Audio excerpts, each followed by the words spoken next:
सभी मित्रों को नमस्कार। आज मैं वसुमित्र दीवान आप सभी के बीच उपस्थित हूँ निबंध विषय को लेकर।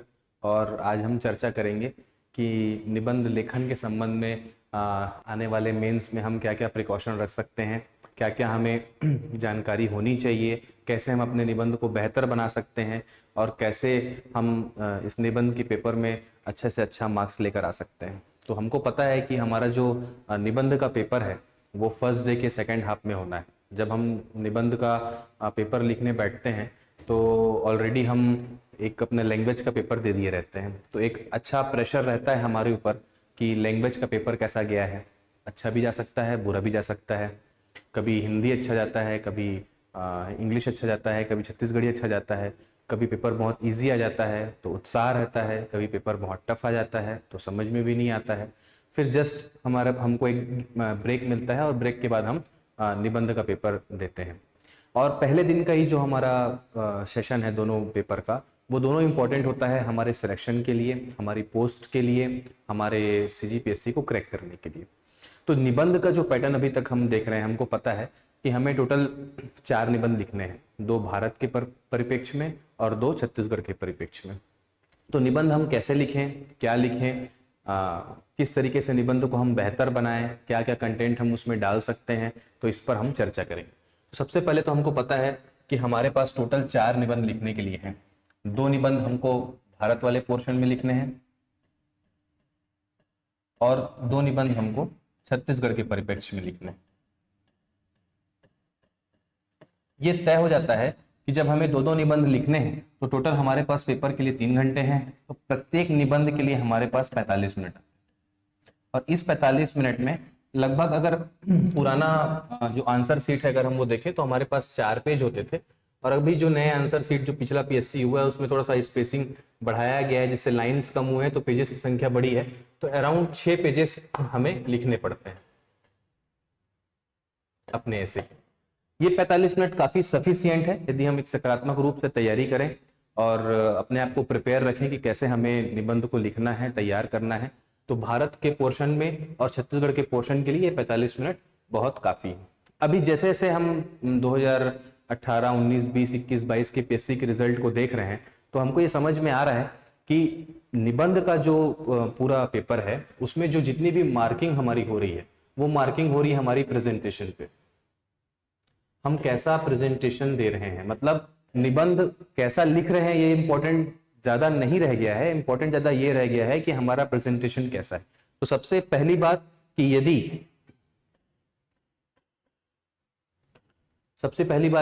यदि आपका प्रेजेंटेशन अच्छा है तो आप निबंध में बहुत अच्छा करने वाले हैं, और यदि आपका प्रेजेंटेशन उतना अच्छा नहीं है तो आप उतना अच्छा नहीं कर पाएंगे। तो कंटेंट तो मायने रखता है कि हम कंटेंट क्या लिख रहे हैं, कैसा लिख रहे हैं। निबंध का मतलब क्या होता है? बिना बंधन के लिखना। अब बिना बंधन के लिखना तो है, पर जैसे जैसे हम आंसर सीट को देख रहे हैं सिलेक्टेड कैंडिडेट्स के, जब वो अपनी अपनी आंसर सीट शेयर कर रहे हैं उसको हम देख रहे हैं, तो हम ये समझ पा रहे हैं कि निबंध बहुत कुछ अब प्रेजेंटेशन या हमारे कैसा हमारा ढांचा है उस पर डिपेंड कर रहा है। बहुत लोग केवल फ्लो में निबंध लिख लेते हैं पैराग्राफ वाइज। बहुत लोग जो अपना निबंध लिख रहे हैं वो कोई फ्लो चार्ट के माध्यम से लिख ले रहे हैं। बहुत लोग निबंध जो लिख रहे हैं वो पॉइंट वाइज लिख रहे हैं। बहुत लोग जो निबंध लिख रहे हैं वो डायग्राम बनाकर कुछ रिप्रेजेंट कर रहे हैं, कोई वृक्ष बना दिया, कुछ सर्कल बना दिया। तो कुल मिलाकर निबंध अब हमारे लिए एक चुनौती है, क्योंकि जितनी क्रिएटिविटी आप निबंध में दिखाएंगे, जितना एफर्ट आप अपने निबंध में दिखाएंगे, जितना नयापन आप अपने निबंध में दिखाएंगे, हम उतने ज्यादा मार्क्स हम चेकर से प्राप्त कर सकते हैं। निबंध का जो पैटर्न है बिना बंधन के लिखना या एक टॉपिक पर गहन विचार कर कर अपनी ओर से अपनी बातों को रखकर लिखने का जो दौर था वो लगभग अब खत्म होने के लिए आ गया है। अब केवल और केवल डिपेंड करता है कि हम टू द पॉइंट लिखें, क्योंकि हमारे पास बहुत ज्यादा जगह भी नहीं है। भले हम 6 पेज बोल रहे हैं पर वो स्पेसिंग बढ़ गई है इसलिए वो 6 पेज है। अगर यदि हम G20 के संदर्भ में अगर एक निबंध आ रहा है या भारत या छत्तीसगढ़ में नक्सलवाद के संबंध में एक निबंध आ रहा है, तो एक गहन चिंतन मनन करता हुआ निबंध आप लिख तो लेंगे पर बहुत ज्यादा मार्क्स उसमें नहीं मिल पा रहे हैं। तो हमें एक बहुत संक्षिप्त तरीके से कैसे हम निबंध को प्रस्तुत करें, निबंध को हम किस दिशा में आगे लेकर जाएं और कैसे हम अपने निबंध को सारगर्भित तरीके से खत्म करें, ये अब इम्पोर्टेंट रह गया है। तो जितना ज्यादा हम क्रिएटिविटी निबंध में दिखाएंगे उतने ज्यादा मार्क्स हमको अपने निबंध के पेपर में मिलने वाले हैं। तो फ्लो चार्ट, पॉइंट, और ऐसा कि पढ़ने वाले या चेक करने वाले को तुरंत समझ में आ जाए कि हमारा निबंध कहाँ से शुरू हो रहा है और कहाँ पर जाकर खत्म हो रहा है। पहले जरूरी नहीं था, पर बहुत लोग प्रस्तावना भी लिखते हैं हेडिंग डालकर और उपसंहार भी लिखते हैं हेडिंग डालकर। बहुत लोगों से आप चर्चा करेंगे या किताबें अगर आप देखेंगे तो यहाँ बहुत जगह जिक्र है कि आप प्रस्तावना हेडिंग डालना आपको जरूरी नहीं है, उपसंहार हेडिंग डालना आपको जरूरी नहीं है, या कहीं पर आपको पॉइंट डालना जरूरी नहीं है। पर जैसे जैसे आप चेकर्स देखते हैं या प्रतियोगी कैंडिडेट जो हमारे कैंडिडेट सफल हुए हैं उनको आप देखते हैं तो आप ये पाएंगे कि उनके साथ में जैसा जैसा उन्होंने टू द पॉइंट निबंध को वो लेकर गए हैं, कैसे उन्होंने शुरू किया निबंध को, फिर उसके परिप्रेक्ष्य में उन्होंने क्या क्या चीजें रखी, फिर वो क्या क्या पॉइंट्स उसमें ऐड करते गए, उसके इतिहास, उसके वर्तमान, उसके भविष्य के बारे में, फिर किस तरीके से एक शॉर्ट नोट्स बनाकर उन्होंने अपने निबंध को खत्म किया। तो ये सब अब इम्पोर्टेंट रह गया है आपके निबंध के परिप्रेक्ष्य में। तो निबंध हमको बहुत सारगर्भित लिखना है और बहुत सेलेक्टिव लिखना है। ऐसा नहीं कि अब हम निबंध, अगर आप कोई किताब पढ़ते हैं ना निबंध की कि निबंध कैसे लिखें, क्या करें, कैसा करें, तो उसमें बहुत सारे इंस्ट्रक्शन मिलते हैं। वो इंस्ट्रक्शन इतने हमारे पास समय नहीं है या इतना हमारे पास जगह नहीं है कि हम आईएएस की परीक्षा जैसा निबंध लिख सकें। और जितनी किताबें हैं मार्केट में कि निबंध कैसे लिखें, उसमें इतना सारगर्भित दिया हुआ है कि अगर हम उस निबंध के पैटर्न को फॉलो करें तो शायद अभी जो चेक कर रहे हैं वो बहुत ज्यादा नंबर हमको नहीं देंगे। तो सबसे पहली चीजें हमारे लिए क्या है, सबसे पहली चीज हमारे लिए प्रेजेंटेशन है कि हमारा निबंध कैसा दिख रहा है, चेक करने वाले को कैसा लग रहा है, कितना उसको आसानी हो रही है हमारे निबंध को पढ़ने में, समझने में और देखने में। ये जितना इजी हम उसके लिए करेंगे उतने अच्छे मार्क्स हम ला सकते हैं। तो सबसे पहला और प्रमुख बिंदु क्या है कि किस तरीके से हम अपने निबंध को क्या करें, आकर्षक बनाएं, किस तरीके से हम अपने निबंध को हमारा प्रेजेंटेशन इतना बेहतर हो कि वो आसानी से हमारे निबंध को पढ़ना शुरू करे और आखिरी तक आ जाए। दूसरा हमारे लिए इंपॉर्टेंट क्या बात है निबंध में, हमारे लिए इंपॉर्टेंट है निबंध में कंटेंट। पहला हमारे लिए क्या हो गया, पहला हमारे लिए क्या हो गया, प्रेजेंटेशन।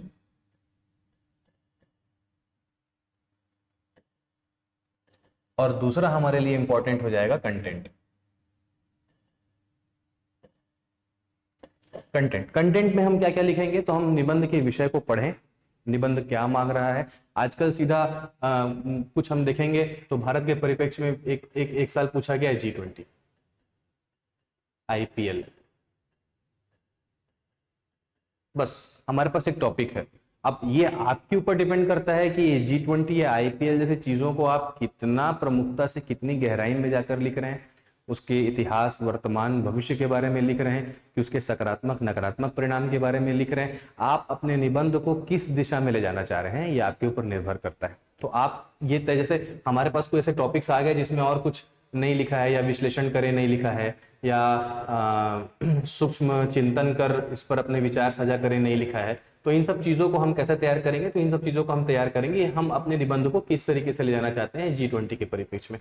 बहुत लोग G20 के परिप्रेक्ष्य में G20 कैसे बना, कब इसका गठन हुआ, भारत कब जुड़ा, इसके क्या लक्ष्य हैं, क्या उद्देश्य हैं, भारत के लिए कितना उपयोगी है, और भविष्य और वर्तमान में भारत और G20 के रिश्ते में इसको खत्म कर देते हैं। तो बहुत लोग केवल और केवल G20 जो भारत में अभी हो रहा है इस संदर्भ में निबंध लिखते हैं कि भारत में कब होने वाला है, भारत को इसकी प्रमुखता, इसकी मेजबानी करने का अवसर क्यों मिला, भारत के लिए क्यों उपयोगी है, कैसे हम G20 में अपनी अलग पहचान बना रहे हैं।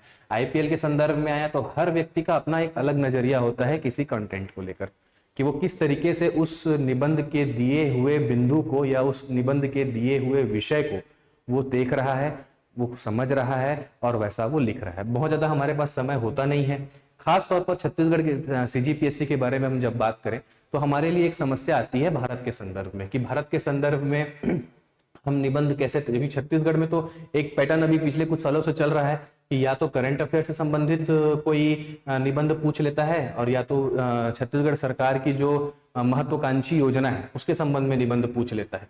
तो ये तो बहुत पुराना पैटर्न हमारा चल रहा था कि जिसमें हमको पता था कि या तो एक प्रचलित योजना हमसे पूछी जाएगी और एक करंट अफेयर के संबंध में हमसे जो भी एक बढ़िया चीजें हुई हैं उसके संबंध में एक निबंध पूछा जाएगा। पर भारत के संदर्भ में अनुमान लगाना थोड़ा सा हमारे लिए कठिन हो जाता है। पर निबंध विषय की तैयारी के संदर्भ में आपसे ये भी कहना चाहूंगा कि जब आप पूरे 7 पेपर की तैयारी कर लेते हैं, जब हम तैयारी शुरू करते हैं अपने निबंध विषय की, या हमको पता होता है कि आज हमको सेकंड पाली में निबंध लिखना है, तो निबंध के लिए हम कुछ ज्यादा समय दें या हम निबंध तैयार करें। अगर निबंध हम तैयार करते हैं और वो वैसा ही निबंध आ जाता है तब तो बहुत अच्छी बात है। आप अपने निबंध को आपने जो तैयार किया है, चाहे गोधन योजना के बारे में आपने कभी तैयार किया हो, चाहे G20 के बारे में आपने कभी तैयार किया हो, चाहे इजराइल फिलिस्तीन संघर्ष के बारे में आपने कभी तैयार किया हो, अगर ऐसा निबंध आ जाता है तो ठीक है, हमने जो रणनीति बनाई थी, हमने जो ढांचा बनाया था, हमने जिस तरीके से अपना निबंध तैयार किया था, हम उस निबंध को उस फ्लो में ले जाते हैं।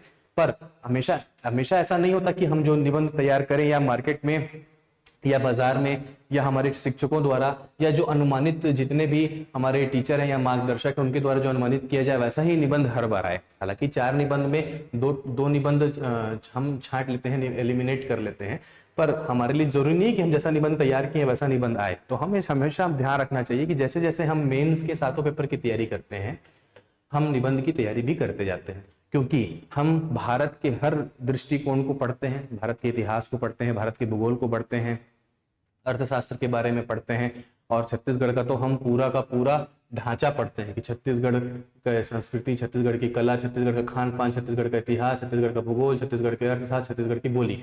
तो छत्तीसगढ़ के संदर्भ में यदि आप योजना और करंट अफेयर को साइड कर दें तो ऐसा कोई निबंध नहीं है जो आप नहीं लिख सकते अगर आपने 7 पेपर को अच्छे से तैयारी कर ली है या छत्तीसगढ़ के पार्ट को तैयारी कर ली है। क्योंकि अगर आपसे बस्तर की संभावनाओं के बारे में अगर आपके बारे में निबंध आता है तो भी आपने छत्तीसगढ़ में बस्तर को भूगोल में पढ़ा है, जनजाति में पढ़ा है, संस्कृति में पढ़ा है, हर तरीके से पढ़ा हुआ है। तो जैसे जैसे आप देखते जाएंगे कि आपको जो कंटेंट, जैसे जैसे आप अपने पेपर की तैयारी अच्छे से करते जाएंगे, 7 पेपर को आप अच्छे से तैयार करेंगे, या 6 पेपर जो अगर हम निबंध को छोड़ दें तो आप निबंध की पूरी तैयारी कर लेते हैं। कितनी तैयारी कर लेते हैं? लगभग 65% तैयारी कर लेते हैं। और जो ये 35% की जो तैयारी है वो तैयारी आपकी कब होती है? ये तैयारी आपकी होती है जैसे जैसे आप करंट अफेयर पढ़ते हैं, योजना को पढ़ते हैं, समसामयिकी को देखते हैं, क्या महत्वपूर्ण परिदृश्य है, क्या महत्वपूर्ण घटनाएं घटी हैं, इस संबंध में आप देखते हैं। तो कुल मिलाकर हम जैसे जैसे निबंध को अपने CGPSC के एग्जाम में 6 पेपर की हम तैयारी करते हैं, हम पूरी की पूरी तैयारी कर लेते हैं इसमें निबंध में। तो हमको 6 पेपर पढ़ना है, 6 पेपर के साथ साथ हम किसकी भी तैयारी कर लेंगे, हम 6 पेपर के साथ साथ अपने निबंध की भी तैयारी कर लेंगे। जब भारत के परिदृश्य में हम निबंध पढ़ते हैं, भारत के परिदृश्य में हम निबंध देख रहे हैं या भारत के परिदृश्य में हम निबंध को समझना चाह रहे हैं, तो हमको समझना पड़ेगा कि हम किस किस दृष्टिकोण को ध्यान रखें। हालांकि जो सबसे ज्यादा इंपॉर्टेंट है वो तो रहता है कि समसामयिकी,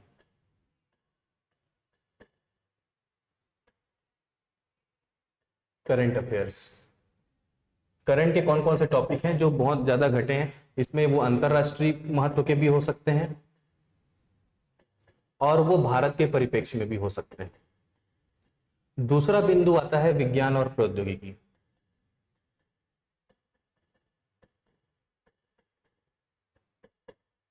साइंस एंड टेक। विज्ञान और प्रौद्योगिकी इसलिए इंपॉर्टेंट है, जैसे आप देखेंगे कि हमने चंद्रयान का सक्सेसफुल मिशन किया हुआ है, तो संभव है कि चंद्रयान से संबंधित एक निबंध हमारे लिए आ जाए। फिर हम और क्या देख सकते हैं, एक सामाजिक बिंदु,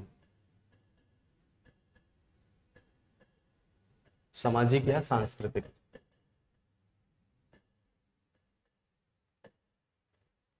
इसी में हम दर्शन जैसे बिंदु को भी हम इन्वॉल्व कर लेते हैं। तो हमको एक तो करंट अफेयर से संबंधित अपनी चीजों को तैयार रखना है, विज्ञान और प्रौद्योगिकी क्षेत्र से संबंधित हमको तैयार रखना है, सामाजिक, सांस्कृतिक और दर्शन, जिसमें हमारी सामाजिक बुराइयां हो गई या कुछ एक अच्छे कथन या किसी महापुरुष की हमारे पास कुछ स्लोगन होता है या उनके बहुत प्रसिद्ध वाक्य होते हैं, उनके तहत भी हमको निबंध कभी कभी पूछ लिया जाता है। तो हर दृष्टिकोण से हमको समसामयिक तौर पर जो घटना घटी है, अभी तक देखा जाए तो इजराइल फिलिस्तीन आपके पास आया ही है, G20 हमसे पूछा ही गया है, और IPL बहुत चर्चा में रहा तो IPL भी पूछा गया है, तो जितने तरीके से हम देखें तो ये पूछा गया। दूसरा क्या है, विज्ञान और प्रौद्योगिकी क्षेत्र में क्या क्या आविष्कार हुए हैं, किस किस तरीके से कुछ महत्वपूर्ण घटनाएं हुई हैं, उन संबंध में भी हमसे निबंध पूछा जा सकता है। और हमसे सामाजिक, सांस्कृतिक और दर्शन, इस संबंध में भी हमसे निबंध पूछा जा सकता है। कई एस्पेक्ट हैं, हम किसी बहुत सारे तरीके से इस अपना नजरिया फैला सकते हैं या देख सकते हैं कि किस किस बिंदु पर हम डिस्कस करें। तो बिंदु अगर इन सब का आप लिस्ट बनाना चाहेंगे तो बहुत सारे बिंदु बनेंगे, पर बिंदु बनाने से अच्छा है कि हम तैयार रहें अपनी निबंध लेखन को लेकर, कि किसी भी तरीके का निबंध आएगा हम लिखेंगे। क्योंकि हमको पता है कि इस 2 घंटे में या इस 3 घंटे में हमने 45 मिनट के हिसाब से अगर 4 निबंध नहीं लिखे तो हम ऑलरेडी अपने कंपटीशन से बाहर हो जाएंगे, और जो सीजीपीएससी क्रैक करने का हमारा एक लक्ष्य है या हमारी जो सोच है वो धरी की धरी रह जाएगी। तो जैसे ही आप प्रश्न पत्र देखते हैं तो प्रश्न पत्र में चाहे टॉपिक कोई सा भी हो, हमारे अंदर एक ऐसी आत्मा आ जाती है जो हमारे हाथ को चलाने लग जाती है। हम डिसाइड करते हैं 4 में से अगर हमें कोई 2 टॉपिक पर लिखना है तो वो 2 टॉपिक हम डिसाइड करते हैं और उसको हम बढ़ाते जाते हैं।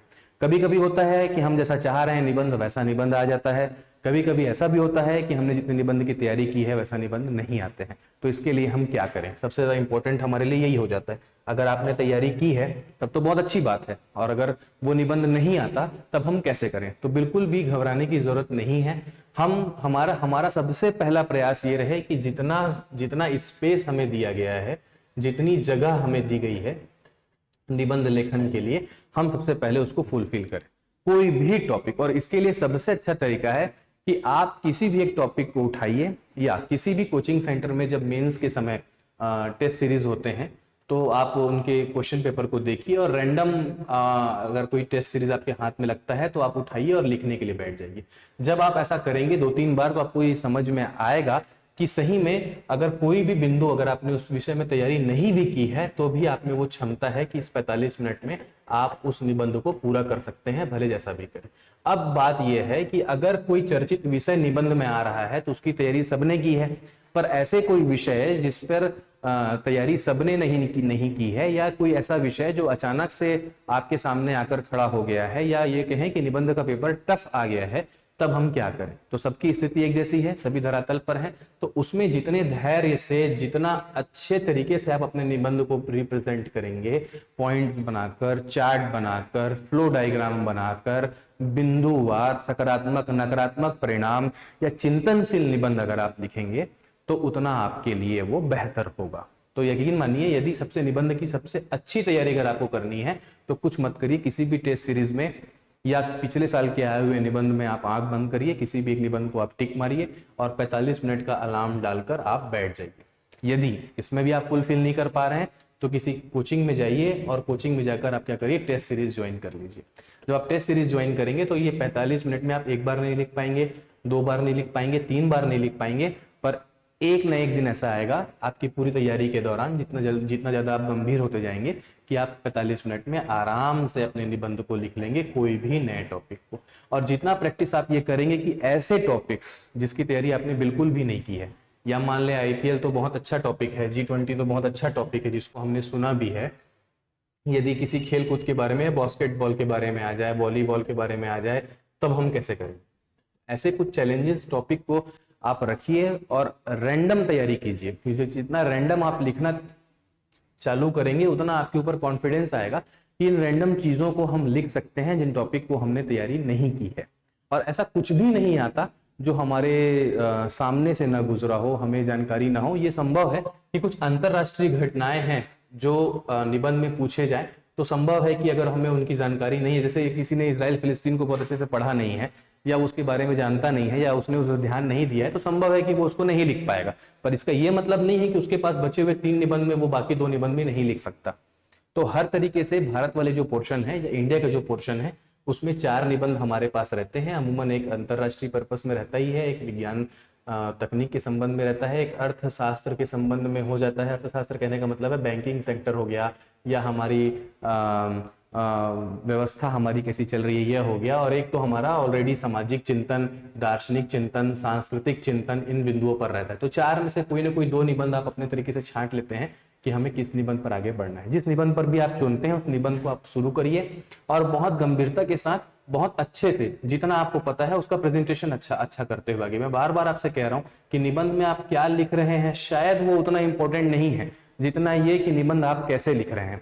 क्योंकि निबंध का एक अगर आप कच्चा चिट्ठा देखें तो निबंध बहुत सलीके से लिखा जाने वाला विषय है, बहुत गंभीरता से लिखे जाने वाला विषय है। निबंध में आप अपनी भावनाओं को, आप अपने विचारों को उस विषय पर रखते हैं जो विषय आपको दिया गया है। पर आज के समय में जो नंबर हम देख पा रहे हैं कि कैंडिडेट जो नंबर पा रहे हैं उसका तरीका और उसका जो पैटर्न है वो बदलता जा रहा है। जितना अच्छा प्रेजेंटेशन होगा निबंध में, जितना सुंदर आप लिखेंगे, जितना आकर्षक आप लिखेंगे, जितना इजी आप डायग्राम मतलब कंटेंट के साथ आप आगे बढ़ेंगे, जितना चिंतनशील आप निबंध लिखेंगे, उतना अच्छा आपको नंबर मिल रहा है। अगर प्रेजेंटेशन आपका अच्छा है और आपका निबंध तथ्यों और विचारों के साथ लिख रहे हैं तो वो और भी बहुत अच्छी बात है। पर यदि आपका प्रेजेंटेशन अच्छा है और कंटेंट आपका कमजोर है तो भी चलेगा। पर यदि आपका कंटेंट अच्छा है पर आपने उसको प्रेजेंट नहीं कर पाया, आप पैराग्राफ वाइज लिख रहे हैं, आपने कहीं पर अंडरलाइन नहीं किया है या आपने कहीं पर पॉइंट्स बनाकर नहीं लिखे हैं, तो बहुत ज्यादा नंबर अभी फिलहाल नहीं मिल पा रहे हैं। पर ये सब डिपेंड करता है कि चेकर कैसा चेक कर रहा है। रुझान बदलते हैं चेक करने वालों के, आपका पेपर किसके पास जा रहा है, उसकी मानसिकता क्या है। कुछ लोग होते हैं जो निबंध को पूरा पढ़ते हैं, निबंध में पूरा नंबर मिलता है। कुछ लोग प्रेजेंटेशन को महत्व रखते हैं कि किस तरीके से आकर्षक निबंध लिखा गया है। तो हर चेकर का अपना अलग पॉइंट ऑफ व्यू है। जब उसका अपना अलग पॉइंट ऑफ व्यू है तो हमको तैयार रहना है किसके लिए, एक बंदे के लिए नहीं, हर तरीके के चेकर के लिए हमको तैयार रखना है। तो निबंध के लिए जरूरी क्या है, प्रेजेंटेशन भी जरूरी है, निबंध के लिए कंटेंट भी जरूरी है, और निबंध के लिए हमारा थॉट या हमारे तथ्य भी जरूरी है। कि जितना अच्छा हमारा कंटेंट होगा, जितना अच्छा हमारा तथ्य होगा, जितना अच्छा हमारा विचार होगा, तो हम निबंध को लिखेंगे। अब निबंध को लिखने के लिए हमको डिपेंड करना है कि हम किस तरीके से निबंध को लिखें, किस तरीके का हमारे पास पे निबंध आया है, किस तरीके का हमारे पास कंटेंट है। यदि हमने कोई निबंध तैयार किया है तो कोई समस्या वाली बात नहीं है, हम हेडिंग डालेंगे IPL, G20 या इजराइल फिलिस्तीन, और हम अपना जैसा हमको लिखना है हम अपना पैराग्राफ बनाकर, पॉइंट्स बनाकर, फ्लो डायग्राम बनाकर हम आगे बढ़ते जाएंगे। पर यदि कोई ऐसे कंटेंट हमारे पास आ जाते हैं जिसका हमें आइडिया नहीं है या हम उसके बारे में बहुत कम जानते हैं तो ये हमारे लिए चैलेंजिंग हो जाता है। पर यदि आपने कुछ ऐसे विषयों पर निबंध लिखा है, टेस्ट सीरीज दिया है जिसमें आपके सामने वो बिंदु, आपके सामने वो विषय अचानक से आया है और आप उसको लिख चुके हैं, तो आपके अंदर एक ऊर्जा रहती है, आपके अंदर एक पॉजिटिविटी रहती है कि हाँ निबंध कैसा भी आएगा मैं कंप्लीट करके तो आऊंगा। तो एक बार तो हमें जरूरी, ऐसा नहीं कि हम उठाए पेन को और सीधा निबंध के दिन निबंध लिखने जा रहे हैं। उसमें कभी कभी घबराहट हो जाती है कि जब हम देखते हैं कि प्रश्न पत्र में हमने जैसा निबंध तैयार किया है या हमने जैसा सोचा है या जैसा हमने अपेक्षा की थी वैसा अगर निबंध नहीं आया तो हम क्या लिखेंगे। 45 मिनट बहुत सफिशियंट होते हैं जब आप और वो भी तब जब हम फ्लो डायग्राम, चार्ट या पॉइंट्स के जमाने में बात कर रहे हैं। अब नए नए तरीके से आप निबंध लिख सकते हैं विषय की गंभीरता को देखकर। इसी IPL के निबंध को आप कई तरीके से लिख सकते हैं, इसी G20 के निबंध को कई तरीके से लिख सकते हैं, इसी इजराइल फिलिस्तीन के निबंध को कई तरीके से लिखते हैं। जैसे IPL की पर हम बात करें, अगर एक बच्चा क्या कर रहा है IPL का सबसे पहले उसने लिख रहा है कि IPL की संक्षिप्त परिचय दे दिया कि IPL क्या है, ये कब शुरू हुआ, क्या हुआ, कैसा हुआ। फिर वो बता रहा है कि IPL में कितनी टीमें हैं, बीच में कौन कौन सी टीमें गई, फिर कौन सी टीमें आई, वर्तमान में कितनी टीमें हैं, अभी IPL किसने जीता है, सबसे ज्यादा IPL किसने जीता है, IPL की फ्रेंचाइजीज के नाम क्या क्या है, इनके मालिक कौन कौन से हैं, IPL कौन कौन से देशों में अभी तक हुआ है, भारत में IPL की क्या स्थिति थी, कितना क्रेज है। और ये पूरा IPL को लेता हुआ तथ्यात्मक जानकारी IPL के बारे में वो उसने पूरे 6 पेज में लिख दिया। एक आदमी लिख सकता है IPL को समझ के कि IPL एक चुनौती। अब वो क्या करेगा, वो IPL के बारे में लिखेगा कि IPL कब शुरू हुआ, क्या हुआ, कितनी टीमें थी, अब इससे हमारे देश में क्या प्रभाव पड़ रहा है, क्या सकारात्मक प्रभाव पड़ रहा है, क्या नकारात्मक प्रभाव पड़ रहा है, ये जो सट्टा चल रहा है युवा इसमें संलिप्त हैं और इसमें क्या हमारा दृष्टिकोण होना चाहिए, किस तरीके की कार्रवाई हो रही है, साइबर क्राइम को आप इससे जोड़ सकते हैं। उसके बाद पे आप फिर से पुलिस व्यवस्था पर आप आ सकते हैं, पुलिस व्यवस्था के बाद पे आप युवाओं के बारे में आ सकते हैं, फिर विज्ञान प्रौद्योगिकी आविष्कार के बारे में आप जा सकते हैं। तो यहाँ से आप ये यहाँ पर एक ढर्रा आप यहाँ पर ले आइए। एक बंदा IPL को उठा रहा है और वो केवल और केवल इसे पैसों से देख रहा है। पैसों से कहने का मतलब है कि कितना अर्निंग खिलाड़ी कर रहे हैं, कितना फ्रेंचाइजी कर रही है, कितना ब्रॉडकास्ट करके टीवी वाले या शो वाले कमा रहे हैं, कितना इसका प्लेटफॉर्म पड़ रहा है, कैसे आईपीएल का जमाना बदला है कि टीवी से देखने वाले अब ओटीटी प्लेटफॉर्म पर देख रहे हैं, और इसकी फ्रेंचाइजीज कैसी चल रही है और इसके क्या परिणाम हो सकते हैं आने वाले समय में, आईपीएल का क्या प्रभाव पड़ेगा कि ये विश्व का सबसे महंगा होने वाला इवेंट है, पूरी दुनिया इसे देख रही है, विश्व के खिलाड़ी यहाँ पर आ रहे हैं, एक इसे अपॉर्चुनिटी के रूप में लिख रहा है कि आईपीएल के आने से पहले जो देशी खिलाड़ी थे हमारे या रणजी प्लेयर थे उन पर क्या प्रभाव पड़ रहा था। अब आईपीएल आने के बाद हमारे भारतीय टीम में ही इतने जानदार जानदार खिलाड़ी निकल कर आ रहे हैं, ये किसकी देन है? तो ये आईपीएल की देन है। तो क्षेत्रीय युवाओं को मौका मिल रहा है क्योंकि हमने केवल और केवल बाध्यता रखी है कि हम 4 खिलाड़ी ही इसमें खिलाएंगे। तो हम हार्दिक पांड्या को देख लें, बहुत सारे ऐसे प्लेयर्स हैं हमारे पास पे जो आईपीएल से निकल कर आए हैं, तो जसप्रीत बुमराह है, तो बहुत सारे ऐसे ऐसे ऐसे प्लेयर। तो हर आदमी का अलग तरीका है सोचने का, हर आदमी का अलग लिखने का तरीका है, और जितने जो जैसा लिखेगा वो अपनी जगह में आईपीएल के संबंध में बिल्कुल सही है। इसमें बिल्कुल भी तनाव लेने की, चिंता लेने की बात नहीं है। ये आपका नजरिया है कि आप उस विषय को कैसा देख रहे हैं। बस आप जो भी लिखें, जैसा भी लिखें, ऐसा लिखें कि कभी कभी आप एक काम करिए, कभी कभी आप जो शुरू में तैयारी के दौरान आपने जो निबंध लिखा है उसको आप सुरक्षित रखिए। चाहे आप कोचिंग सेंटर में लिखे हों, चाहे आप टेस्ट सीरीज देने जाएं तो लिखे हों, चाहे आप घर में प्रैक्टिस कर रहे हैं तो लिखे हों, उसको आप सुरक्षित रखिए। 2 महीने 2.5 महीने बाद जब आप निबंध लिख रहे हैं उसको भी आप सुरक्षित रखिए, और एग्जाम के पहले या बीच बीच में आप उन निबंध को देखिए जो आपने लिखा हुआ है, या आपके मित्रों के निबंध को देखिए कोचिंग सेंटर में, जिनको अच्छे मार्क्स भी मिल रहे हैं, जिसको कम मार्क्स भी मिल रहे हैं। जब आप ये जिम्मेदारी निभाते हैं, मतलब कभी आप, इन शॉर्ट कहने का मतलब ये है कि आप चेकर बनकर देखिए। कभी आप निबंध को अपनी दृष्टिकोण से, अपने 4-5 दोस्तों के निबंध को आप चेक करेंगे तो उन्हीं को आप, किसी को 20, किसी को 25, किसी को 35, किसी को 40 नंबर देंगे। तो आप अपना नजरिया भी देखिए कि किसे आप 40 नंबर दे रहे हैं और क्यों दे रहे हैं। क्या आप एक निबंध चेक कर रहे हैं तो आप पूरा पढ़ेंगे, पर यदि आपके पास निबंध चेक करने की प्रोबेबिलिटी अगर 100 है, 50 है, तो क्या आप पूरा निबंध पढ़ेंगे? शायद संभव नहीं। तो आप क्या देखेंगे? तो सबसे इंपॉर्टेंट ये है कि जितना आसान तरीके से आप निबंध शुरू करेंगे और जिस फ्लो में आप अपने निबंध को लेकर जाएंगे उतना ही अच्छा होता जाएगा। किसके लिए? चेकर के लिए। जितना सरल और सहज प्रस्तुत करेंगे अपने निबंध को, प्रेजेंटेशन के साथ भी, कंटेंट के साथ भी, तथ्यों के साथ भी, विचार के साथ भी, और भविष्य और वर्तमान को समेटते हुए जो आप एक निष्कर्ष लिखते हैं, खास तौर पर किसमें? अपने उपसहार में या अपने निबंध के आरजीटी में, जो पॉजिटिविटी के साथ आप खत्म करते हैं, वो बहुत ज्यादा इंपॉर्टेंट होता है। क्योंकि जब आप निबंध लिखते हैं हेडिंग के साथ में, आपने एक बड़ा सा हेडिंग डाल दिया निबंध का और आपने निबंध शुरू किया, तो हर चेकर पहला पैराग्राफ तो जरूर पढ़ता है। तो ये जो आपका प्रस्तावना है, ये आपकी निबंध की रूपरेखा तय करता है कि आपका निबंध किस ओर जाने वाला है। अब प्रस्तावना लिखने के भी बहुत सारे तरीके हैं कि आप प्रस्तावना किस तरीके से लिखना चाहते हैं। कुछ लोग प्रस्तावना एक कहानी की तरीके से लिखना शुरू करते हैं और उसे फिर पॉइंट के हिसाब से अगर आगे बढ़ाते हैं। कुछ प्रस्तावना केवल उसका एक इंट्रोडक्शन मानकर आगे बढ़ते हैं और फिर आगे बढ़ाते हैं। जितना भी हम समझ लें कि प्रस्तावना कैसे लिखें, क्या लिखें, सब कोई मतलब नहीं है, क्योंकि अंततः हमें निबंध को वहां पर अपने दिमाग से लिखना है, तत्काल में लिखना है। आपको कितना भी बताया जाए कि निबंध कहानी जैसा, प्रस्तावना कहानी जैसा भी लिखा जा सकता है, प्रस्तावना सामान्य तरीके से तथ्यात्मक रूप से भी लिखा जा सकता है, प्रस्तावना आपके निबंध लिखने की आने वाली कड़ी है जिसमें आप ये डिसाइड करते हैं कि आप निबंध में क्या क्या बिंदु जोड़ने वाले हैं। पर जब कोई असहज विषय या असहज टॉपिक हमारे सामने आ जाता है जिस पर हमने तैयारी नहीं की है, तो वो जितना सुना सुनाया है वो धरा का धरा रह जाता है और हम वही लिखते हैं जो हमारे दिमाग में आ रहा है। मेरे फैकल्टी ने एक बार मुझे जरूर बताया था कि आप ऐसा कर सकते हैं, अगर किसी के लिए ठीक लगे तो, अगर आप अपने 45 मिनट में से 2 या 3 मिनट इसमें दे सकते हैं। अगर कोई विषय आपने तैयार किया है और निबंध आ रहा है तो आप बिल्कुल गो हेड आगे बढ़िए। अगर नहीं आया है तो आप पीछे रफ में यूज करिए कि आप किस तरीके से इस निबंध को लिखने वाले हैं और क्या लिखने वाले हैं। तो आप क्या करेंगे? निबंध में सबसे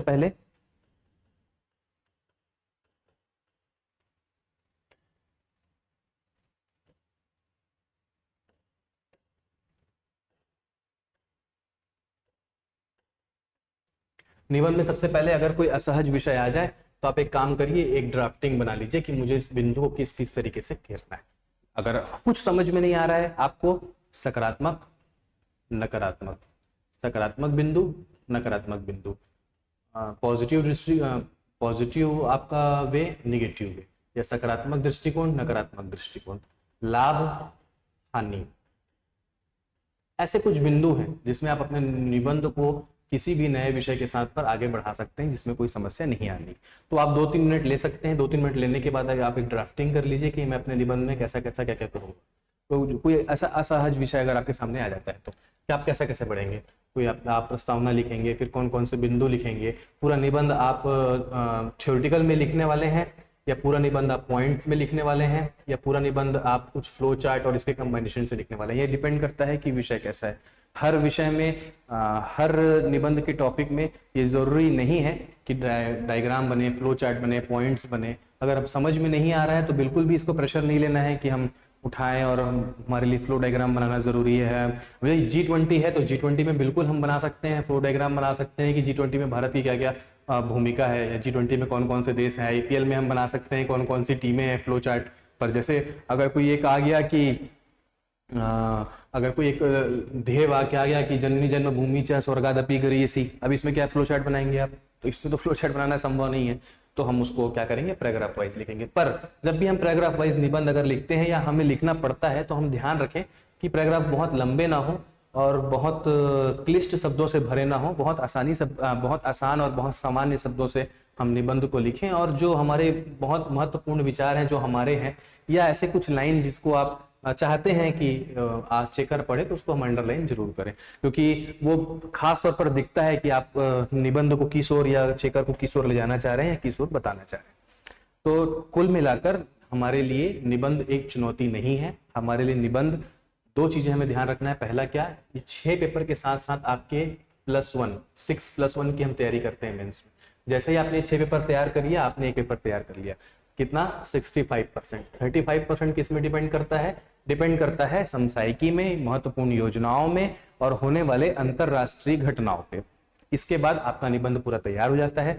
आप ऑलरेडी जब मेंस की तैयारी करते हैं तो बहुत लिखते हैं, तो लिखने की तो आप बिल्कुल परेशान मत होइए कि आप 45 मिनट में क्या वो ऐसे पूरा कर पाएंगे या 3 घंटे में क्या आप वो 4 ऐसे आप लिख पाएंगे। बिल्कुल लिख लेंगे, इसमें कोई समस्या नहीं है। और जब आप किसी भी एक ऐसे में 4 ऐसे जब आप लिख रहे हैं, 4 निबंध आप लिख रहे हैं, इसमें किसी भी 1 या 2 ऐसे में जब आप फ्लो चार्ट या डायग्राम आप यूज करते हैं तो आपके पास और समय बचता है। बहुत ऐसा होता है कि हम समय के साथ अपना निबंध लिख लेते हैं, तो समय हमारे लिए बहुत ज्यादा इंपॉर्टेंट नहीं है। इंपॉर्टेंट है कि हमें कैसा टॉपिक पढ़ाया जा रहा है या हमें कैसा टॉपिक हमने तैयार किया है, हम क्या उस टॉपिक पर लिख सकते हैं। अब बहुत सारी चीजें ये आती हैं कि हम टॉपिक का चयन कैसे करें। जैसे हमने 4 निबंध लिखने हैं, 2 निबंध हमें भारत के, 2 निबंध हमने छत्तीसगढ़ के। हम भारत के निबंध में हमको एक आता है, एक हमको चूज करके लिखना है, तो बिल्कुल जो आता है आप उससे शुरू करिए, ताकि चेकर जो है एक पॉजिटिव वे में आपकी तरफ बढ़े कि आपने तैयारी करके आप यहाँ पर बैठे हैं। उसके बाद आप दूसरा निबंध लिखिए, फिर आप छत्तीसगढ़ के जो भी निबंध है उसको लिखिए और रैंडम एक आध विषय पर तैयारी करिए, लिखने का प्रयास करिए। जो विषय आपने नहीं सुना है या सुना भी है उस साल में, तो आपने उस विषय पे तैयारी नहीं की है। और इसकी सबसे अच्छी शुरुआत अगर आप करना चाहते हैं तो वो करिए आप छत्तीसगढ़ से। अगर रैंडम किसी विषय पर लिखना चाहते हैं, आप उठाइए और सीधा बस्तर, बस ये टॉपिक पर्याप्त है आपके लिए कि उठाइए बस्तर और लिखिए। अब आप निबंध को कैसे ले जाना चाहते हैं? बस्तर की संस्कृति की तरफ ले जाना चाहते हैं, बस्तर के प्राकृतिक सौंदर्य पर ले जाना चाहते हैं, बस्तर की चुनौतियों पर ले जाना चाहते हैं, बस्तर के राजनीतिक समीकरण पर ले जाना चाहते हैं, कि बस्तर के खान पान पर ले जाना चाहते हैं, बस्तर की वेशभूषा पर ले जाना चाहते हैं, बस्तर के धार्मिक चिंतन पर ले जाना चाहते हैं, बस्तर की पुस्तकों पर ले जाना चाहते हैं, किस ओर ले जाना चाहते हैं ये आपके ऊपर। और चाहते हैं तो इन सभी परिदृश्य को समेट कर आप क्या कर सकते हैं, बस्तर को रिप्रेजेंट कर सकते हैं। ये आपके ऊपर डिपेंड करता है, आपके ऊपर है। तो छत्तीसगढ़ से सबसे पहले स्टार्ट करिए कि छत्तीसगढ़ से कोई रैंडम टॉपिक उठाइए और लिखना चालू कीजिए। 1 बार, 2 बार, 3 बार, 4 बार, क्योंकि मेंस में आपको लिखना ही है, इसके अलावा आपके पास पर कोई ऑप्शन नहीं है। यदि हमें सेलेक्ट होना है, अपने सपनों को पूरा करना है, अपने समाज, परिवार, अपने शिक्षकों को गौरवान्वित करना है, तो हमारे लिए इसके अलावा कोई ऑप्शन हो ही नहीं सकता कि हम वहां पर हार मान जाए। तो टॉपिक कैसा भी आएगा, हम निबंध को लिखेंगे। और सबसे पहले क्या जरूरी है कि रैंडम प्रैक्टिस। किसी भी टॉपिक को उठाइए, आपके साथ या आपके मित्र, अगर आप टॉपिक डिसाइड नहीं कर पा रहे हैं तो उनको बोलिए कि चलो मुझे दो, या कोचिंग इंस्टीट्यूट के आप निबंध जो टेस्ट सीरीज हो रहे हैं उनसे आप निबंध को उठाइए और लिखिए और चेक कराइए। जब आप निबंध चेक कराएंगे, जब मैं निबंध चेक कराता था तो मुझे कभी भी निबंध में 20 नंबर या 25 नंबर से ऊपर नहीं मिला।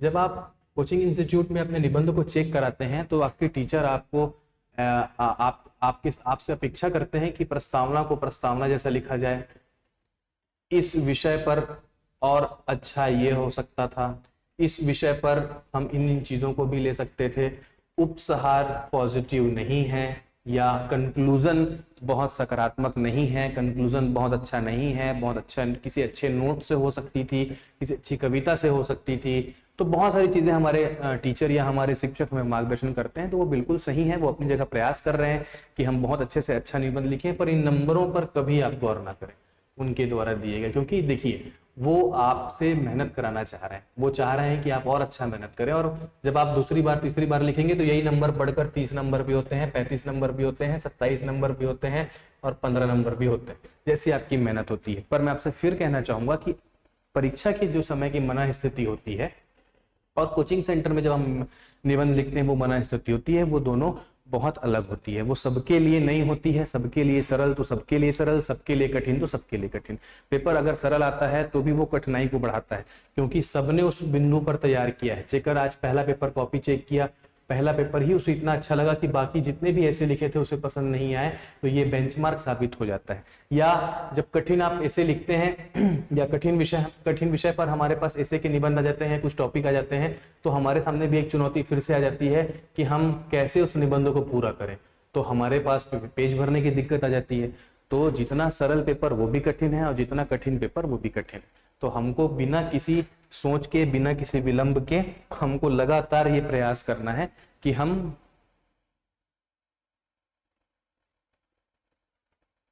निबंध को बहुत अच्छी तरीके से, बहुत सरल सहज तरीके से लेके जाएं। और उसके लिए मैं बार बार आपसे कह रहा हूं कि रैंडम ऐसे लिखना चालू कीजिए, और सबसे स्टार्ट करना है तो छत्तीसगढ़ के टॉपिक से कीजिए।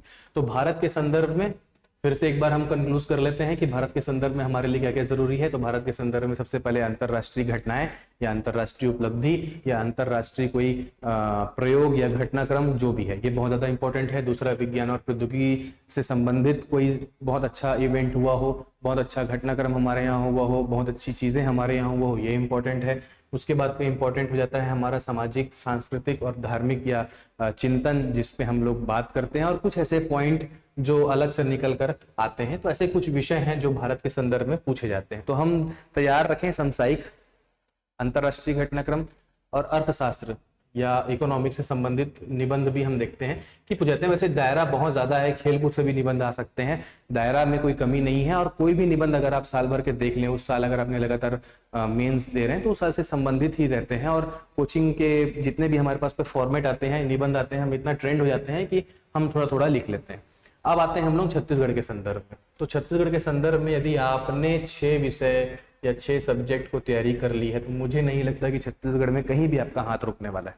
आप बिल्कुल अच्छे से लिखेंगे। और यही सबसे बड़ी हमारे लिए चुनौती होती है कि छत्तीसगढ़ के विषय में या छत्तीसगढ़ के निबंध में हम कितना अच्छा करें, कितना बेहतर करें और कितना अच्छे से प्रेजेंट करें, कितना चिंतनपूर्ण लिखें, कितना एडवाइजरी जैसा लिखें, या जितना सोच कर हम लिख सकते हैं वैसा लिखें। तो पहले जो ट्रेंड चल रहा था, एक तो शासन की महत्वपूर्ण योजना आ रही थी, जो जैसे गोधन योजना, गोधन न्याय योजना, नरवा गरवा घुरवा बाड़ी, तो ऐसे निबंध जो हमारे पास पे थे, तो इसमें नंबर लाना बहुत कठिन था, क्योंकि एक से एक निबंध लिखने वाले थे, क्योंकि कंटेंट बहुत ज्यादा, सबके पास कंटेंट है। कैसे आप, तो इन सब ऐसे बिंदुओं पर फिर से इंपॉर्टेंट क्या हो जाता है, आपका प्रेजेंटेशन, कि कैसे आपने गोधन न्याय योजना को प्रेजेंट किया है, कैसे आपने उसके आर्थिक लाभ को बताया है, उसकी संरचना को बताया है, उस प्रोसेस को बताया है, कब लागू हुई ये बताया है। तो बहुत सारे कंटेंट है जिसको हमको तैयार करना है। तो छत्तीसगढ़ में तो मैं यही कहूंगा कि अगर आपने 6 पेपर की तैयारी कर ली, चाहे वो इतिहास हो, चाहे वो संस्कृति हो, चाहे वो जनजाति हो, चाहे वो खान पान हो, चाहे वो वेशभूषा हो, चाहे वो भूगोल हो, आप छत्तीसगढ़ के निबंध के लिए प्रिपेयर रहते हैं। तो छत्तीसगढ़ और भारत के निबंध के लिए विषयवार भी समय के साथ हम उपलब्ध होंगे आपके पास, कि कौन कौन से निबंध हम इस साल तैयारी करें, कैसे एक टॉपिक को लेकर हम निबंध को आगे बढ़ें, हम इसमें भी चर्चा करेंगे। पर उससे पहले चर्चा हम आज के इस वीडियो में हम ये कर रहे हैं कि हम कैसे अपने निबंध को लिखने के लिए अपने आप को तैयारी करें या तैयार रखें। तो छत्तीसगढ़ का निबंध आप उठाइए, कोई भी एक टॉपिक उठाइए और लगातार उस पर प्रयास कीजिए कि आप 45 मिनट में उतने शब्द आप निबंध लिख पा रहे हैं कि नहीं लिख पा रहे हैं, उतनी पेजेस आप भर पा रहे हैं कि नहीं भर पा रहे हैं। जैसे जैसे आप प्रयास करेंगे आपको कॉन्फिडेंस आएगा, जब आपको कॉन्फिडेंस आएगा तब आप इस चीज को बहुत अच्छा फील करेंगे। हो सकता है कि कुछ ऐसे टॉपिक्स आ जाएं कि हम ना लिख पाएं, हो सकता है कुछ ऐसे टॉपिक्स आ जाएं जिसमें हम तैयार ना हो, फिर भी मैं आपको गारंटी दे रहा हूं कि आप अपना चारों निबंध पूरे समय में पूरा करके आएंगे। चाहे पेपर आसान हो चाहे कठिन हो, इसमें सबसे ज्यादा नंबर वही लाता है जो सबसे अच्छा प्रेजेंटेशन करता है। और वहां पर कौन सबसे अच्छा प्रेजेंटेशन कर रहा है ये डिपेंड करता है कि हमारी तत्कालिक मनस्थिति कैसी है, हमारा पहला पेपर कैसे गया है, हमारा पहला ऐसे कैसा गया है, हमारे ऐसे कैसे आए हैं। तो हमेशा अपने आप को धैर्यपूर्वक शांत रखने का प्रयास कीजिए और कोशिश कीजिए कि हम धीरे धीरे आगे बढ़ें। हमारे पास अगर 2 ऐसे हमारा तैयार किया हुआ आया है तो बिल्कुल हम पहले उसे बना लें, फिर हम कोशिश करें कि हम अपने दोनों जो कठिन निबंध हैं हम उस पर अपने विषय को चयनित करें और आगे बढ़ें। अब हम कुछ बात करते हैं कि निबंध में चाहे कोई भी रैंडम निबंध हो हमारे लिए क्या क्या जरूरी है। तो मुझे ऐसा लगता है कि पहला प्रस्तावना या जो भूमिका आप बनाते हैं निबंध की और उपसंहार या जो कंक्लूजन हम करते हैं ये बहुत ज्यादा जरूरी है, क्योंकि ये आपके निबंध की आत्मा है कि आप क्या लिख रहे हैं, किस दृष्टिकोण से लिख रहे हैं आप। ठीक है, आपने यहाँ पे फ्लो चार्ट बना दिया, आपने यहाँ पे डायग्राम बना दिया, आपने पॉइंट्स अंडरलाइन कर दिए, है ना, आपने टॉपिक्स बनाकर लिख दिया, topic A, topic B, topic C, etcetera etcetera. But important यह है कि आप शुरू किस तरीके से कर रहे हैं और किस तरीके से खत्म कर रहे हैं। यदि किसी भी तरीके का कोई भी निबंध हो, चाहे वो चुनौती से संबंधित हो, चाहे वो अंतरराष्ट्रीय परिप्रेक्ष्य से संबंधित हो, चाहे वो हमारी संस्कृति से संबंधित हो, चाहे वो आलोचनात्मक हो, कुछ भी हो, हम बहुत ही सकारात्मक रूप से क्या करें, निबंध को खत्म करने का प्रयास करें। यदि आप कुछ अच्छी लाइंस, अच्छे श्लोक्स, अच्छे कंटेंट या अच्छे कुछ वाक्य अगर आप रट कर जाते हैं या आप में वो क्षमता है तो बिल्कुल उसको आप प्रस्तावना के साथ पे रिप्रेजेंट करें और खत्म होने के साथ भी रिप्रेजेंट करें। यदि हम जैसे वन्य जीव संघर्ष आ गया तो कुछ हमारे पास ऐसे लाइंस, और ये सब लाइंस अचानक तैयार नहीं होती, सब लाइंस जब आप पढ़ते रहते हैं ना तब तैयार होती है। इसका ये भी मतलब नहीं है कि आप जब इसको तैयार करें निबंध को तो वही आपके लाइंस आपके लिए काम पर आए जो लाइंस आपने पढ़ी हुई थी। जैसे छत्तीसगढ़ में एक बार जब मैंने दिया था तो एक बार आया था कि महिला सशक्तिकरण के संबंध में, तो अब महिला सशक्तिकरण के संबंध में निबंध को आप कैसे ले जाना चाहते हैं। तो महिला सशक्तिकरण के संबंध में जिस उस समय आप, हमको तो पता है कि हमने कोई किसी को भी छत्तीसगढ़ में अगर महिला सशक्तिकरण के संबंध में निबंध आएगा तो हर कोई बच्चा जो सीजीपीएससी की तैयारी कर रहा है वो लिख लेगा। पर डिपेंड ये करता है कि उस समय आपकी मनस्थिति कैसी है, उस समय आप इस बिंदु को किस ओर लेकर जा रहे हैं।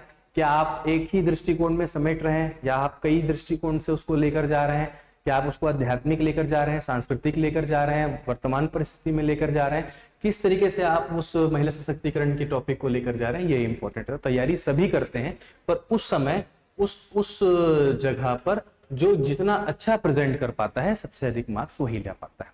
तो महिला सशक्तिकरण के मुद्दे हों चाहे नक्सलवाद के मुद्दे हों, छत्तीसगढ़ में अभी तक का जो ट्रेंड था, योजनाओं का ट्रेंड था कि एक योजना पूछी जा रही थी, कुछ सामसायिक घटनाक्रम हो रहे थे वो पूछे जा रहे थे, बस्तर में नक्सलवाद, है ना, और आपका वेशभूषा, आपका खान पान, आपके मेले, आपका संभाग। तो छत्तीसगढ़ तो इतना भरा पूरा है कि टॉपिक्स कभी खत्म नहीं होंगे। और जितना आप 6 पेपर की तैयारी कर लेते हैं तो कुछ बचता ही नहीं है। चाहे बस्तर उठा कर दे दे निबंध के लिए, चाहे माओवाद उठा कर दे दे निबंध के लिए, चाहे नक्सलवाद उठा कर दे दे निबंध के लिए, चाहे जनजाति वेशभूषा दे दे, छत्तीसगढ़ के जल प्रपात दे दे, छत्तीसगढ़ की भौगोलिक परिस्थिति दे दे, छत्तीसगढ़ का प्राकृतिक सौंदर्य दे दे, बस्तर दशहरा दे दे, कितने भी टॉपिक्स हैं, ये सब टॉपिक आपने पढ़े हुए हैं।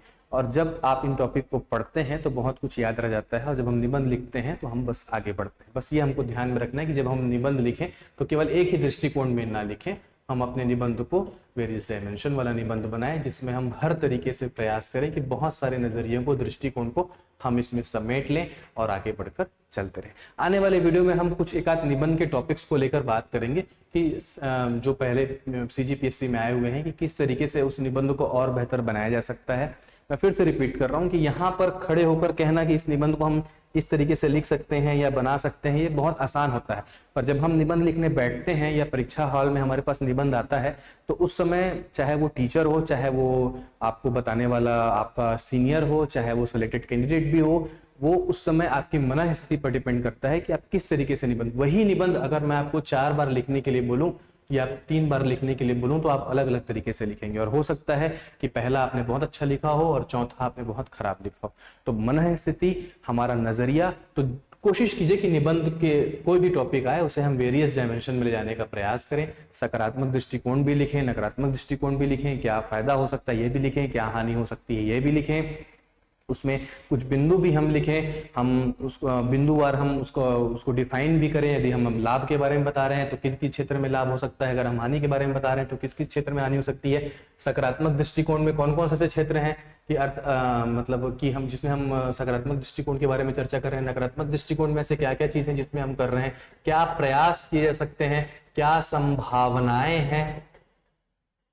ऐसे बहुत सारे टॉपिक्स हैं जो कॉमन टॉपिक्स हैं। अगर हम किसी निबंध को लिखना चाहें, लाभ हानि, सकारात्मक दृष्टिकोण, नकारात्मक दृष्टिकोण, प्रयास, संभावनाएं और चुनौतियां, समस्या, समाधान, आराम से आप ये कुछ ऐसे शब्द हैं या कुछ ऐसे शब्दावली हैं जो निबंध में हम हेडिंग डालकर एक एक पैराग्राफ बनाकर अपने कठिन निबंध को या ऐसे निबंध को जिससे हम असहज महसूस कर रहे थे, हम पूरा कर सकते हैं। तो कुल मिलाकर मैं आपसे बार बार ये कहना चाह रहा हूं कि आज का जो निबंध का विषय है, ये देखिए, निबंध एक दिन में कैसे लिखना है ये कोई नहीं बता सकता, और कोई इतना अच्छा भी मैं खुद इतना अच्छा भी जानकार नहीं हूं कि मैं आपको निबंध के बारे में पूरा बता दूं और फिर वही चीज आप वहां पर अप्लाई करें। मेरा कहने का मतलब ये है कि समय के साथ हमको ये डिसाइड करना है कि किस निबंध को हम कैसे लिखेंगे। क्या हम डायग्राम बनाएं, किसी में हम फ्लो चार्ट बनाएं, किसी में हम पैराग्राफ वाइज लिखें, किसी में हम बिंदु वाइज लिखें, किसी में हम कंटेंट डालें, किसी में हम किसी अच्छे कवि की कुछ लाइंस डालें। तो ये डिपेंड करता है कि परिस्थिति कैसी है। अब हम ये मान के ही चलें कि हमें सब जगह कंटेंट में फ्लो चार्ट बनाना है, तो ये संभव नहीं है और ये सब कोई नहीं कर सकते। फ्लो चार्ट बनाने के चक्कर में आपने पूरा 1 पेज ही फ्लो चार्ट बना दिया, ऐसा भी नहीं करना। हमें प्रयास करना है कि फ्लो चार्ट भी ऐसा रहे जिससे जो हम लिख सकते हैं। देखिए, फ्लो चार्ट या डायग्राम हम कब बनाते हैं, जब हमारे पास पे कंटेंट बहुत ज्यादा है और हम उसको रिप्रेजेंट करने के लिए हम शब्द कम और चित्रावली ज्यादा यूज करना चाह रहे हैं, तो हम एक फ्लो चार्ट बना लेते हैं कि हम इसको अच्छे से समझा सकें। कभी कभी फ्लो चार्ट इसलिए भी बनाया जाता है कि जो हमने थ्योरेटिकल लिखा है उसको हम संक्षेप में समझाने के लिए कि भाई देखो हमने इन बिंदुओं पर गौर किया। तो फ्लो चार्ट बनाने का बहुत अलग अलग मतलब है, अलग अलग अर्थ है, पर आप उसको किस तरीके से अपने पेपर में प्रेजेंट कर रहे हैं ये ज़्यादा इंपॉर्टेंट है। तो कोशिश कीजिए कि आप जब निबंध लिखें तो दिमाग में यह बैठा कर ना रखें कि हमें फ्लो चार्ट ही बनाना है, हमें डायग्राम ही बनाना है, हमें पॉइंट वाइज ही लिखना है, हमें पैराग्राफ नहीं लिखना है। ऐसा कुछ भी नहीं है। जिस समय आप निबंध लिख रहे हैं, उस समय जिसमें आप सहज हैं उसको कीजिए। कि चुनौती सबसे पहले ये है कि हम 4 निबंध समय में पूरे करें। उसके बाद पे जितना आप इसमें प्रयास करते रहेंगे, आपको ध्यान में आता रहेगा कि आप कैसे किस निबंध में फ्लो चार्ट बना सकते हैं। डायग्राम एकदम रैंडम आप बैठेंगे तो नहीं बना सकते। जब आप बार बार प्रैक्टिस करेंगे, बार बार लिखेंगे तो जरूर बनाएंगे। अगर आप मेंस की तैयारी कर रहे हैं और आपका प्रीलिम्स इस बार क्लियर हो रहा है, तो मैं आपसे जरूर बोलूंगा कि समय निकालकर सप्ताह में 2 या 3 ऐसे जरूर लिखिए, वो भी रैंडम समय दीजिए। 45 मिनट, हो सकता है आप 4 ही पेज लिखें, हो सकता है आप 3 पेज ही लिखें, और उसको किसी अपने सीनियर, अपने दोस्त या अपने किसी अच्छे टीचर के साथ में चेक कराइए और उनसे मार्गदर्शन लीजिए। क्योंकि जितने बार आप निबंध चेक कराएंगे आपको, तो देखिए निबंध लिखने का भी दृष्टिकोण हमको कैसे पता चलता है कि इसने 40 नंबर पाया, ये 25 नंबर पाया, ये 30 नंबर पाया, ये 35 नंबर पाया। जब हम दूसरा या सिलेक्टेड कैंडिडेट की हम कॉपी देखते हैं तब हमको पता चलता है कि हाँ भाई, निबंध का ये भी पहलू हो सकता है, निबंध को ऐसा भी लिखा जा सकता है, निबंध में हम ये वेरिएशन भी कर सकते हैं। ये चीजें तो मुझे भी पता थी, पर मैंने तो अपने निबंध में इन चीजों का प्रयोग नहीं किया।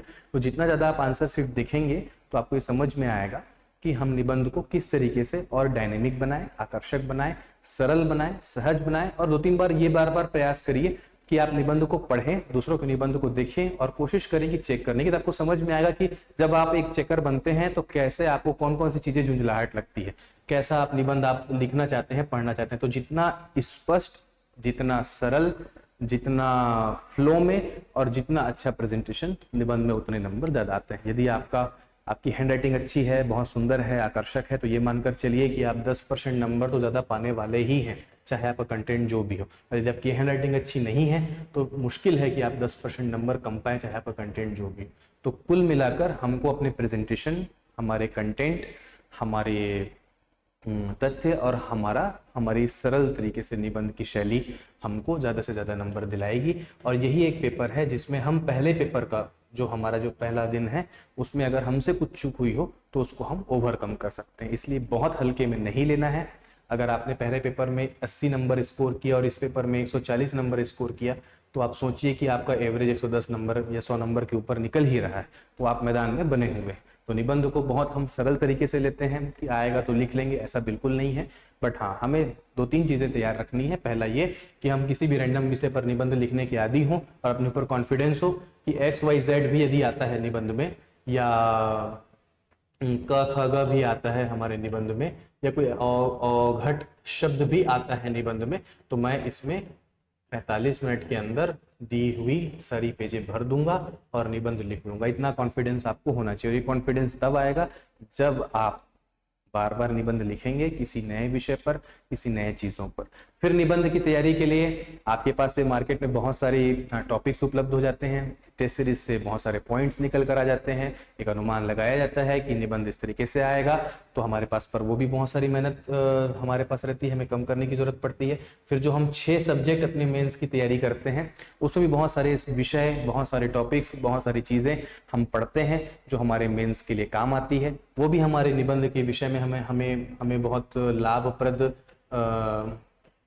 हमारे निबंध को बनाता है। तो कुल मिलाकर मेंस के पूरे 6 सब्जेक्ट को पढ़ना ही आपके निबंध को तैयार करना है। तो धीरे धीरे एक एक कदम इसमें दीजिए, प्रेजेंटेशन में ध्यान दीजिए, तय कीजिए कि किस निबंध में आपको कैसा निबंध लिखना है, किस विषय पर आप किस तरीके से आगे बढ़ना चाहते हैं। क्या आप डायग्राम बनाना चाहते हैं, फ्लो चार्ट बनाना चाहते हैं, टॉपिक्स लिखना चाहते हैं, कोई नए विषय आ गए तो उसमें फिर से आप लिखिए चुनौतियां, संभावनाएं, लाभ, हानि, पॉजिटिव दृष्टिकोण, सकारात्मक, नकारात्मक दृष्टिकोण, समस्या, समाधान, ऐसे कई बिंदु हैं जिसमें आप निबंध को पूरा का पूरा 6 पेज में आप लिख सकते हैं। ठीक है। और कोशिश कीजिए कि प्रस्तावना जो आप लिखें किसी भी निबंध की, मैं आने वाले समय में प्रस्तावना और उपसंहार पर या कंक्लूजन पर, इंट्रोडक्शन और कंक्लूजन पर एक क्लास में आप एक वीडियो में और बनाऊंगा कि हम कैसे किसी विषय पर प्रस्तावना को रुचिकर बनाएं और उतना ही इंटरेस्टिंग हम या उतना ही एनर्जेटिक हम अपने कंक्लूजन या उपसंहार को बनाएं, ताकि बीच में जो निबंध अगर हम कुछ लिखना चाह रहे हो या हम जैसा समझाना चाह रहे हो अगर वो चेकर उससे बोर भी हो तो हमारे प्रस्तावना और हमारे उपसंहार पे हमें उतना नंबर मिल जाए जितना हमसे बीच में कुछ गलतियां हुई हैं या बोरियत हुई। ठीक है। तो कोशिश कीजिए कि प्रस्तावना बहुत अच्छा रहे, पॉजिटिव रहे, आशान्वित रहे, और कोशिश कीजिए कि प्रस्तावना में आपकी एक रूपरेखा हो कि आने वाले निबंध में आप क्या क्या करना चाह रहे हैं, या प्रस्तावना में एक दृष्टिकोण दिखे, आपका चिंतन दिखे, वैसे उपसंहार में एक समाधान दिखे, पॉजिटिविटी दिखे। क्योंकि जब भी एक आप सिविल सेवक बनते हैं तो आप समस्या को उलझाने के लिए नहीं बनते हैं, समस्या को सुलझाने के लिए बनते हैं। तो कितनी भी सामने जैसे दहेज प्रथा पर ही एक निबंध आ गया कि दहेज प्रथा दहेज निषेध पर कितने सारे कानून बनाए गए पर आज तक दहेज प्रथा का निवारण नहीं हो पाया है। आज भी गाँव में दहेज प्रथा का प्रचलन है, बहुत सारे राज्यों में दहेज प्रथा का प्रचलन है। तो हम इसको पॉजिटिव के साथ कंक्लूजन कर सकते हैं कि ठीक है, वर्तमान में दहेज प्रथा का ये कहना सही है कि दहेज प्रथा आज भी हमारे देश में प्रचलित है। यह विडंबना है कि दहेज प्रथा का जो तथ्य है वो आज भी हमारे देश में मौजूद है, परंतु हमने विगत सालों में कई प्रयास किए हैं, कई नियम बनाए हैं और उसमें हमारी कई बहनों को, हमारे कई परिवारों को इससे लाभ मिला है। और ये समाज के बीच में जैसे जैसे जन जागृति के रूप में फैली है और हम आशा करते हैं कि आने वाले समय में जैसे जैसे हम और शिक्षित होंगे, हम और उदार होंगे, ये दहेज प्रथा जो है एक दिन हमारे समाज में एक कहानी या एक प्रेरणा जो दहेज उन्मूलन की है वो हम लेकर आएंगे। एक दहेज प्रथा एक कहानी के रूप में, एक सबक के रूप में हम सब सामाजिक लोगों के बीच में हमारे पास उपस्थित रहेगी। दहेज निवारण, दहेज प्रथा का अंत असंभव नहीं, संभव है, हम होंगे कामयाब एक दिन। और पॉजिटिव हम नए तरीके से बना सकते हैं कि हम कैसे करें। दहेज, आप किसी उपसंहार में एक आध कहानी जो आपके सामने घटित हुई है आप वो लिख सकते हैं। आप किसी दर्द को या आप किसी तकलीफ को महसूस किए होंगे अपने आसपास, उन चीज़ों को आप बना सकते हैं। तो एक पॉजिटिविटी के साथ पे जब हम इसको ख़त्म करते हैं तो चेक करने वाले को या आप ही जब आने वाले समय में अपने निबंध को पढ़ेंगे तो आपको समझ में आएगा कि आपने कितने सरल सहज तरीके से इस समस्या का समाधान किया है। और आशान्वित होना ही हमारा एकमात्र विकल्प है, क्योंकि जब तक हम आशान्वित नहीं होंगे हम समस्या को सुलझाएंगे कैसे। और हमें उलझना नहीं, सुलझना है। तो हम कोशिश करें कि अपने जितने भी निबंध के टॉपिक्स हैं उसका जो अंत है, हम अगर समस्या है तो हम चुनौती है या कुछ भी है तो हम एक पॉजिटिव नोट के साथ पे बहुत सकारात्मक तरीके से उसका अंत करें। भविष्य के बारे में बताते हुए पर्यावरण के बारे में आ गया कि हम इतने संसाधनों का दोहन कर रहे हैं तो कैसे हम इसको बचा पाएंगे, या